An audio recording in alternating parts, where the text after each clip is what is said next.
Okay students, exercise 3.2 की part 2 video में question number 4 है हमारे सामने। और क्वेश्चन नंबर 4 में हमें याद दिया है which of the following pairs of linear equations are consistent और inconsistent, if consistent obtain the solution graphically.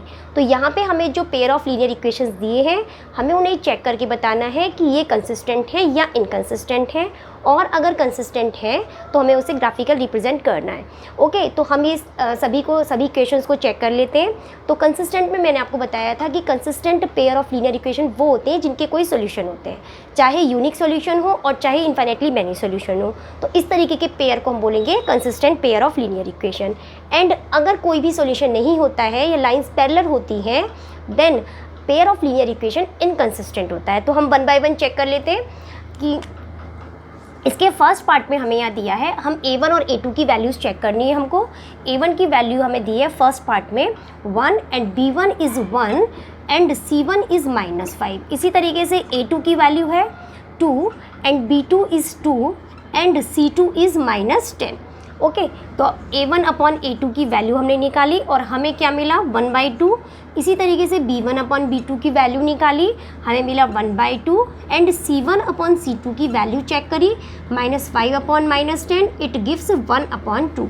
तो यहाँ पे आप ये देख रहे हैं कि A1 अपॉन A2 की और ये सभी वैल्यूज़ आपस में इक्वल हैं। A1 upon A2 is equal to B1 upon B2 equal to C1 upon C2। और जब इस तरीके की कंडीशन होती है तो क्या होते हैं, ये लाइंस कोइंसिडेंट लाइन है और कोइंसिडेंट लाइंस के क्या होते हैं, कोइंसिडेंट लाइंस क्या होती हैं, इसके इन्फिनिटली मैनी सॉल्यूशन होंगे। So this pair of linear equations क्या हो जाएंगी, ये consistent pair of linear equation हो जाएंगी, consistent pair of linear equation. ठीक है, तो ये जो हमारी पेयर हुआ है consistent pair of linear equation हुआ है। अब हमको क्या करना है, अगर consistent pair of linear equation है तो हम उसे ग्राफिकली शो करना है। ग्राफिकली शो करने के लिए हम क्या करेंगे, ये जो हमें इक्वेशंस दी गई है हम पहले इसके सोल्यूशन फाइंड कर लेते हैं। x + y = 5, तो इसमें हम क्या करते हैं, एक टेबल बना के x और y की वैल्यूज़ निकाल लेते हैं। इसी तरीके से 2x + 2y = 10 करके और हम इसमें x और y के सोल्यूशन निकाल लेते हैं। ओके, तो हम क्या करते हैं, हम एक बार x की वैल्यू को 0 रखते हैं यहाँ पे, तो हमें y की वैल्यू मिलती है 5। इसी तरीके से x की वैल्यू को 1 रखने पे हमें y की वैल्यू मिल जाएगी 4। इसी तरीके से इस वाली इक्वेशन में अगर हम x की वैल्यू को हम सपोज़ 3, 2 कुछ भी आप सपोज़ कर सकते हैं, अगर मैं 3 यहाँ पे सपोज़ करती हूँ तो 6 हो जाएगा एंड 2y = 4 और 2y = 4 तो y की वैल्यू हमें मिल जाएगी 2। इसी तरीके से अगर हम x की वैल्यू को 5 रखते हैं तो y की वैल्यू मिल जाएगी 0। तो हमें यहाँ पे कोऑर्डिनेट्स मिल गए हैं। अब हम इसकी ग्राफिकल रिप्रेजेंटेशन कर लेते हैं। 0 1 2 3 4 5 6 7 x एक्सिस पे एंड y एक्सिस पे 1 2 3 4 5 एंड 6। तो फर्स्ट लाइन को हमें रिप्रेजेंट करना है, उसकी वैल्यू इसके कोऑर्डिनेट है 0 एंड 5, तो 0 और 5 पॉइंट हमें मिलता है यहाँ पे 0 और इसी तरीके से 1 एंड 4 पॉइंट हमें मिलेगा इस प्लेस पे। ओके, तो हमने दोनों को मीट कर लिया। इस तरीके से फर्स्ट लाइन हो गई। सेकेंड लाइन के जो कोऑर्डिनेट है वो है 3 एंड 2, तो ये हमें पॉइंट मिलेगा इस प्लेस पे। इसी तरीके से ये 3 एंड 2 पॉइंट है, ये 0 एंड 5 एंड दिस 1 एंड 4। इसी तरीके से नेक्स्ट है 5 एंड 0, 5 और 0 हमें मिल जाएगा यहाँ पे। तो आप ये देख रहे हैं इस तरीके से ये जो सेकंड लाइन है, सेकंड लाइन फर्स्ट लाइन पे ओवरलैप कर रही है क्योंकि ये कोइंसिडेंस लाइन है और कोइंसिडेंस लाइंस आपस में ओवरलैप करती हैं, तो हमें इनफाइनेटली मैनी सॉल्यूशंस यहाँ पे मिलते हैं। ओके, तो ये हमारी फर्स्ट लाइन की इक्वेशन हो गई। x + y, आप इसे यहाँ पे भी लिख सकते हो, x + y 2x, दूसरी की हमें मिल गई 2x + 2y = 12। तो ये हो गई इसकी ग्राफिकल रिप्रेजेंटेशन। सेकेंड पार्ट में मैंने A1 B1 की वैल्यूज़ यहाँ पे लिख ली है। A1 की value 1 and this is -1, C1 is -8। इसी तरीके से A2 B2 और C2 की वैल्यू लिख ली है। जब हमने वैल्यूज़ को कंपेयर कर इनके रेशियोज़ निकाले तो हमें मिला A1 upon A2 is 1/3 and B1 upon A2 is 1/3 and C1/C2 1/2। तो हमें क्या कंडीशन यहाँ मिलती है, A1/A2 equal to B1/B2 but not equal to C1/C2। और जब इस तरीके की कंडीशन आती है तो लाइंस क्या होती है, लाइंस होती है पैरेलल लाइंस, और पैरेलल लाइंस के कोई भी सॉल्यूशन नहीं होते। इट मीन्स हम कह सकते हैं कि this pair of linear equation is inconsistent. तो ये inconsistent pair of linear equation है, इनकंसिस्टेंट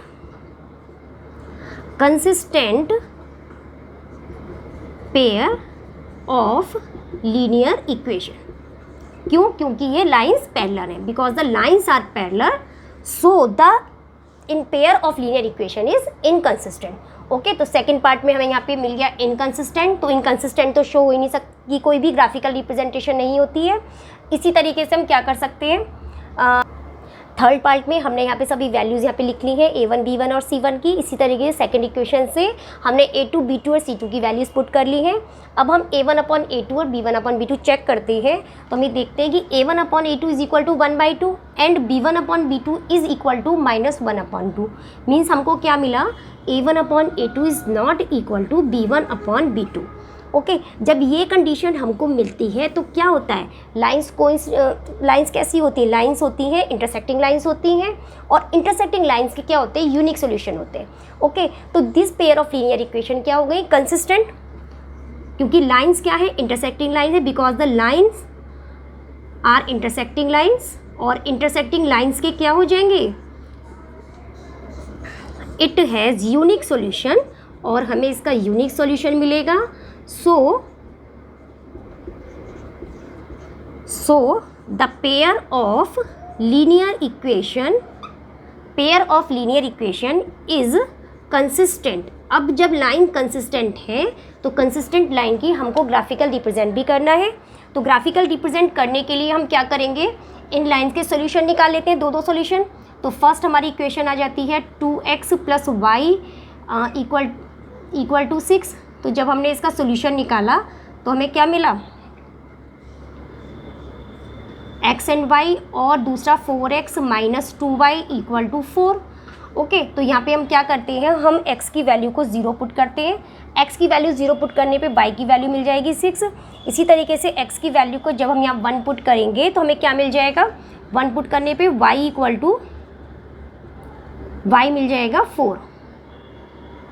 ओके, इसी तरीके से हम इसके सॉल्यूशन निकाल लेते हैं, x एंड y।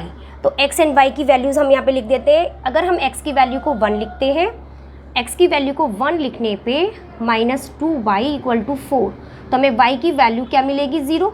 ओके, इसी तरीके से अगर हम x की वैल्यू को 2 लिखते हैं, 8 - 2y इक्वल टू 4, देन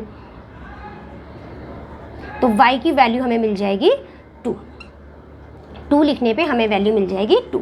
तो इस तरीके से हमें यहाँ पे दो सॉल्यूशन मिल गए हैं। अब इसका हम ग्राफिकल रिप्रेजेंट करते हैं। ग्राफिकल रिप्रेजेंट करने में x एक्सेस पे हमने नंबर्स लिख लिए 4, 5 एंड 6। इसी तरीके से y एक्सेस पे 2, 3, 4, 5 एंड 6। ओके, अभी देखिए फर्स्ट में हमें कोऑर्डिनेट जो दिए हैं वो 0 एंड 6 है, मीन्स ये पॉइंट, और सेकंड जो हमें दिए हैं वो है 1 एंड 4, x एक्सिस पे 1 एंड y एक्सिस पे 4। ओके, तो हमें ये पॉइंट मिला है। तो हमने क्या किया, इसको मीट करा दिया, इन दोनों पॉइंट्स को हमने ज्वाइन कराया और एक्सटेंड भी किया। इसी तरीके से हमने सेकंड लाइन को रिप्रेजेंट किया।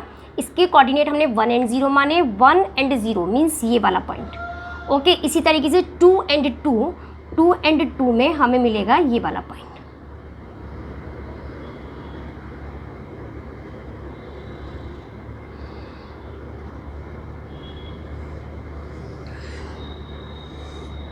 ओके, तो ये देखिए इंटरसेक्टिंग लाइन है, और ये इंटरसेक्टिंग लाइंस हैं, इसके जो पॉइंट्स हमें मिले हैं वो मिले हैं 2 एंड 2। तो यहाँ पे हमको इसका सॉल्यूशन भी मिल गया है, 2 and 2 is the solution of this pair of linear equation. Question 4 का 4th पार्ट आपके लिए होमवर्क है। और अब करते हैं question number 5।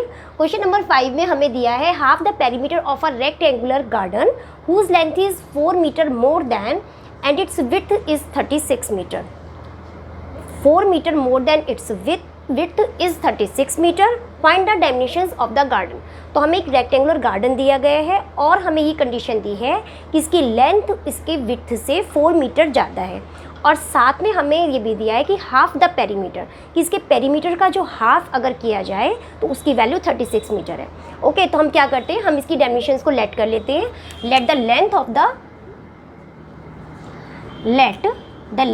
Of the rectangular garden, length of garden हमने सपोज की x metre, and let the width of the garden हमने सपोज कर ली y मीटर। एंड फिर हमें क्वेश्चन के अकॉर्डिंग जो दिया है कि length is equal to 4 metre more than its width, means अगर हमें इसे इक्वल करना होगा तो हमें विड्थ में 4 को ऐड करना होगा। तो ये हमारी बन जाती है, इसको हम लिख सकते हैं x minus y equal to 4। तो इक्वेशन नंबर 1 हमें मिलती है। सेकंड में इन्होंने बोला है कि हाफ द पेरीमीटर, किसी भी रेक्टेंगल का पेरीमीटर क्या होता है, पेरीमीटर होता है 2x प्लस वाई। ओके, तो यहाँ इन्होंने हमें बोला है half of the perimeter equal to 36 metre. Okay, तो यहाँ पे क्या हो गया, ये कट हो जाते हैं और हमें क्या मिला, x plus y equal to 36। तो हमें मिल जाती है यहाँ पे सेकेंड इक्वेशन। ओके, तो ये फर्स्ट और सेकेंड इक्वेशन हमें मिल जाती है। अब हम क्या करते हैं, क्योंकि हमको इसकी डायमेंशंस बतानी है, इसका सोल्यूशन बताना है, तो हमें पहले इस सोल्यूशन के लिए हम क्या करेंगे, हम फर्स्ट इक्वेशन के लिए टेबल सपोज कर लेते हैं इस तरीके से, x एंड y की वैल्यू मान लेते हैं। टेबल हम यहाँ करते हैं, फर्स्ट इक्वेशन है हमारी x minus y equal to 4, तो हमने एक टेबल क्रिएट की सोल्यूशन के लिए, एंड सेकंड है x plus y equal to 36।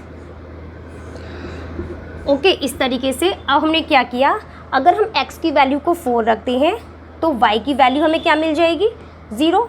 इसी तरीके से अगर हम x की वैल्यू को 8 रखते हैं, कुछ भी वैल्यू आप सपोज कर सकते हैं, क्योंकि हमें केवल 2 सॉल्यूशंस चाहिए, मिनिमम 2 सॉल्यूशन तो चाहिए।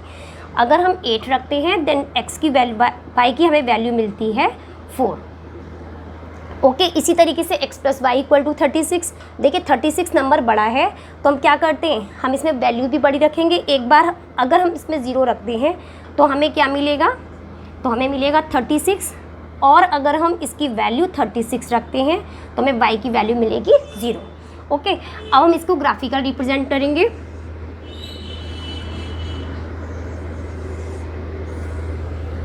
देखिए क्योंकि हमको यहाँ पे 36 नंबर तक लेना है x एक्सेस पे, तो हमें क्या करना है, 36 तो इस पे नहीं आएगा, तो हम एक स्केल मान लेते हैं। हम सपोज कर लेते हैं 1 यूनिट इक्वल टू 4 मीटर, हम ऐसे एक स्केल सपोज कर लेते हैं, और यहाँ पे हम वैल्यूज़ मानेंगे 4। ओके, अब हम पॉइंट्स को इस पर प्लॉट कर लेते हैं। हमें फर्स्ट इक्वेशन का पॉइंट दिया है 4 एंड 0, 4 एंड 0 पॉइंट हमें मिलेगा इस प्लेस पे, एंड 8 एंड 4, 8 एंड 4 हमें मिलेगा इधर। ओके, इसको हमने ज्वाइन कर लिया।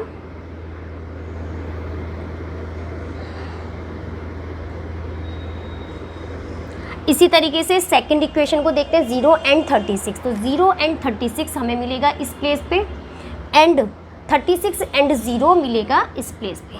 इसको हमने ज्वाइन करा लिया।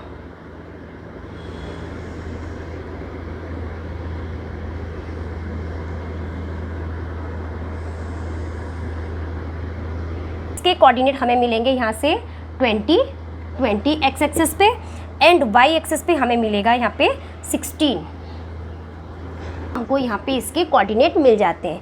ओके, तो यहाँ पे x जो है वो लेंथ है, एंड y कोऑर्डिनेट जो है वो इसकी विड्थ है। तो हमें क्या आंसर मिलेगा यहाँ पे, then the length of the garden हमें यहाँ मिल गई है। Length of the garden is 20 metre, and width of the garden is 16 metre. Question number 6 है हमारे सामने, और इसमें हमें दिया है given the linear equation 2x plus 3y minus 8 equal to 0, right another linear equation in 2 variables such that the geometrical representation of the pair is so formed is the intersecting lines, parallel lines और coincidence line. देखिए हमें यहाँ पे ये जो linear equations दी हैं इसमें से एक इक्वेशन हमें दी है और उसका दूसरा पेयर, इसकी दूसरी इक्वेशन हमको फाइंड करनी है, तब जबकि अगर उसकी ग्राफिकल रिप्रेजेंटेशन एक बार इंटरसेक्टिंग लाइंस हो और एक बार पैरेलल हो और एक बार कोइंसिडेंस हो। तो सेकंड जो इसकी इक्वेशन है हमें फाइंड करनी है। तो उसके लिए क्या करते हैं, अगर इंटरलाइंस इंटरसेक्टिंग होती हैं तब इंटरसेक्टिंग लाइंस का केस होता है when a1/a2 is not equal to b1/b2। Okay, ये इंटरसेक्टिंग लाइन का केस होता है। इसी तरीके से पैरेलल लाइन का केस होता है when a1/a2 equal to b1/b2 and not equal to c1/c2। Okay, इसी तरीके से कोइंसिडेंस लाइंस का कंडीशन होती है a1/a2 equal to b1/b2 and equal to c1/c2। Okay, तो अब हम क्या करते हैं, हमें जो ये फर्स्ट इक्वेशन यहाँ पे दी है, फर्स्ट हमें इंटरसेक्टिंग लाइंस, हमें इसका दूसरा पेयर हमें पता करना है, दूसरी लाइन पता करनी है। तो इसमें हम क्या करेंगे, हमें a1 की वैल्यू यहाँ पे दी है 2, b1 की वैल्यू हमें दी है 3 एंड c1 इज़ -8।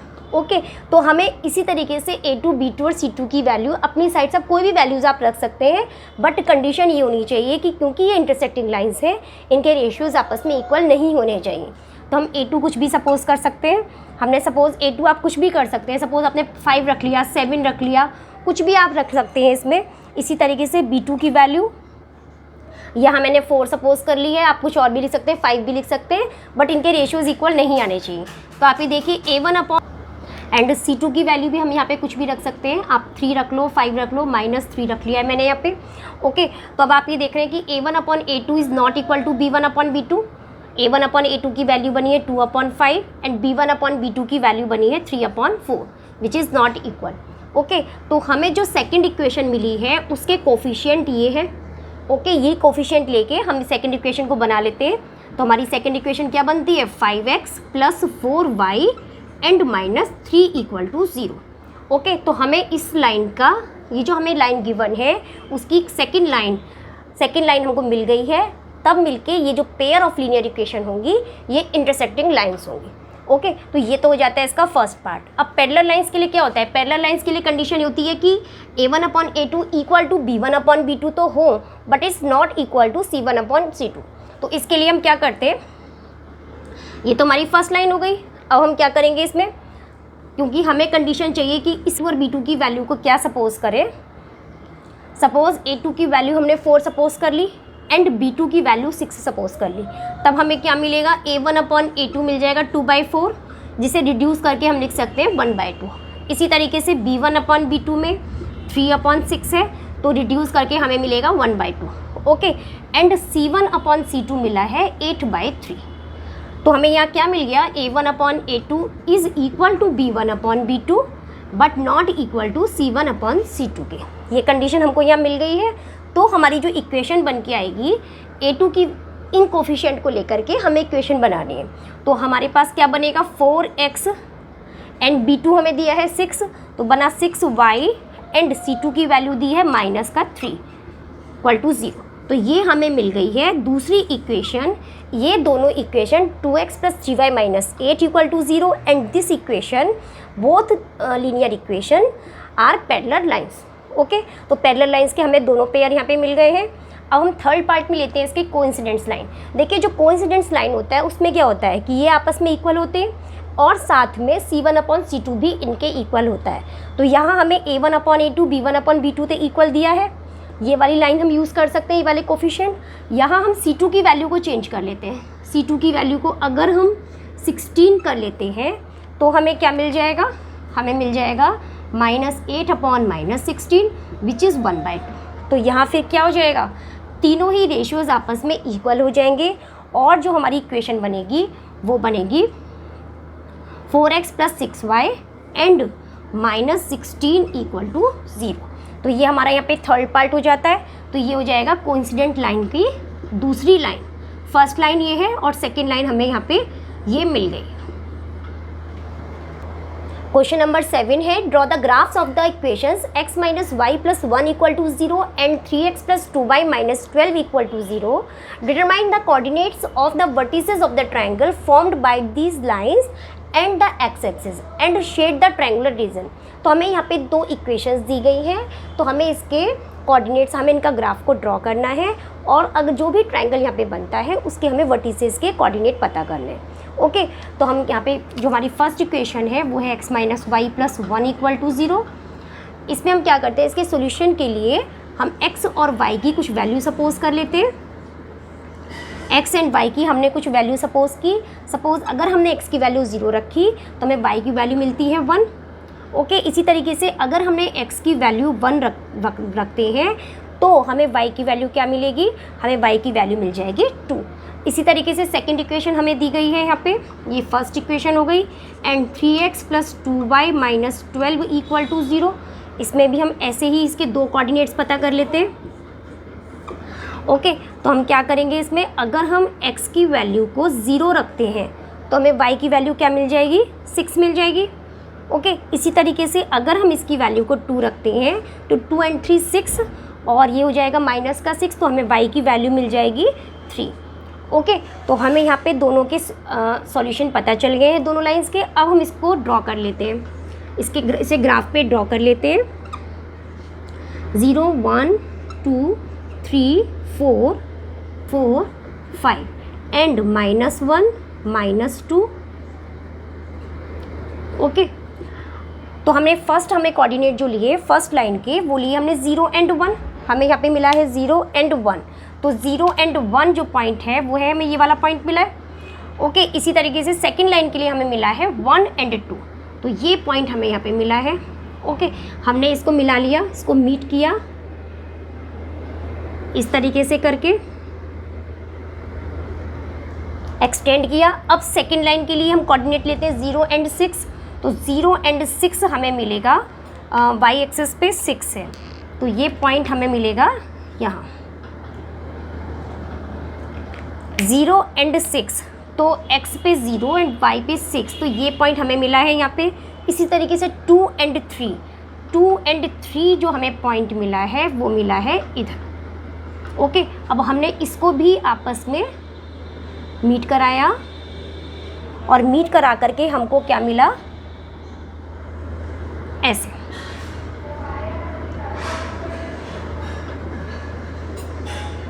ट्राइंगल यहाँ पे हमने फॉर्म किया है, इसको हम नाम दे लेते हैं A, B and C।